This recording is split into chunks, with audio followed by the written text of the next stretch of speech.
Sensationalism sells newspapers. What role has the media played in wolf recovery? And as advocates, what can we do to change negative perceptions of the wolf by the media? And we will go with Larry, Mike, and Ed. Larry. That's an interesting question. It actually falls on both sides. I see sensationalism about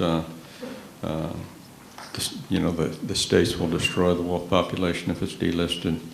And then I see the negative media that, every school bus stop in the forest is going to be a feeding ground for wolves.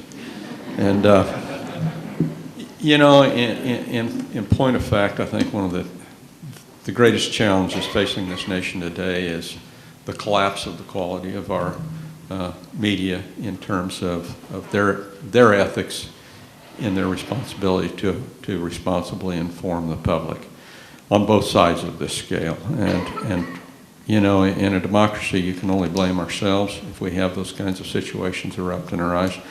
I think we need to develop, those of us that are concerned with wolves and wolf conservation and wildlife conservation in general, need to develop an intolerance of nonsense in the media. And it needs to be an intolerance on all sides of an issue, not just when it happens to not fit your perspective. The fact is, we know that there is nonsense on all sides of this issue going into the media, and it is not serving conservation. It is feeding into the vitriolic nature of discussion. If you look at, it's interesting, we're in a debate forum, but how has the debate served our nation? There's more divisiveness now than ever before on the Hill. That divisiveness has led to some who would assault conservation, others who would champion conservation at all causes. But a simple, calm, rational discussion hardly ever takes place. It's time that we bring people together. The media will never do it. People like this in this room will have to be the ambassadors that bring everyone together constructively for conservation. Mike. Well, the media is simply selling a product, folks. You're buying it. You're buying it. How many people watch Fox or CNN? You're buying it. They're just selling a product, selling newspaper ads in the Daily Rag.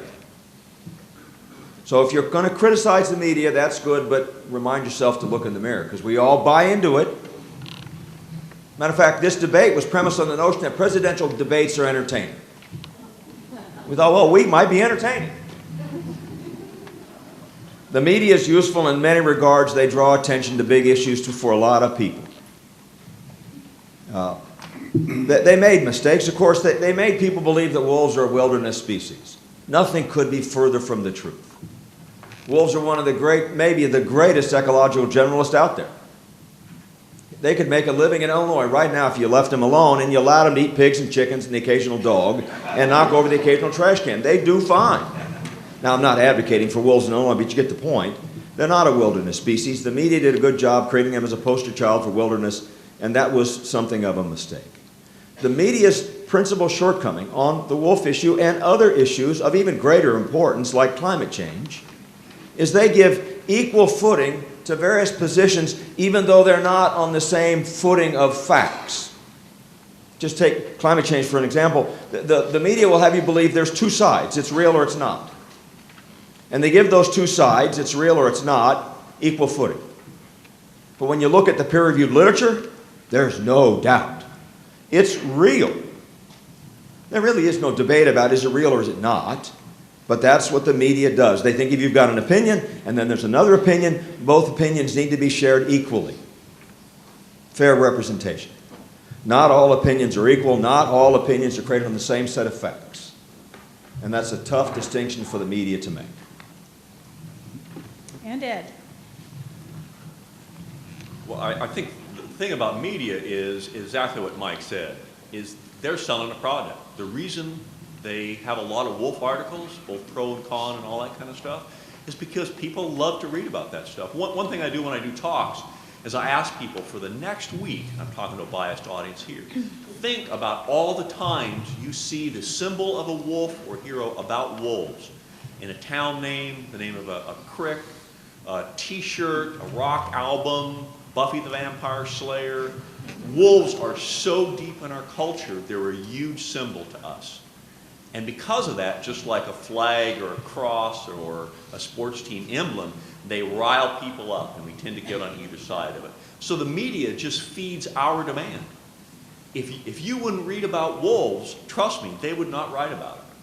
The sensual, the kind of hype and all that stuff, that makes for interesting reading. Strongly opposed, and the wolf stuff's famous for this. You get a rabid, foaming at the mouth wolf hater, and then you get a, self-weaved wool, wolf hemp lover, and then they just spout at each other, and it's just like, oh, how cool is that? You got two really angry people. I'm not sure it satisfied anything, but the thing I like most about wolves, they make our lives more entertaining.